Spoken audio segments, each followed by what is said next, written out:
ஆமா இன்னைக்கு விசால கிழமையாச்சு, இன்னைக்கு என்ன கோயிலு? ஞானிக்கு எதிரா நானும் கிளம்பியும் ஏதோ போகணும்னு தோணுச்சு, போயிட்டு வந்தேன். ஏதா ஊதுவத்திலாம் பலமா இருக்குதா?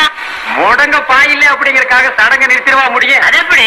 விட்ட வெடியான வியாபாரம் வருதோ இல்லையோ, கடையை திறந்து வச்சு உட்கார்ந்துட வேண்டியதானே. என்னடா காரியனா எப்ப பார்த்தாலும் இப்படியே தனிச்சுக்கிற? ஏண்டா விளையும் போதே சோறா விளைஞ்சிட்டா அப்புறம் விறகு எதுக்கு, வரட்டி எதுக்கு? கஷ்டம்ங்கிறது எல்லாத்துக்கும் வரத்தாண்டா செய்யும். நல்லா வருது போங்க. வேப்பங்காய் கூட 2 காக்கா வருது. தெற்கையும் வடக்கையும் திரும்பி திரும்பி பாக்குறேன். எனக்கு கடங்காரம் தான் வர்றான்.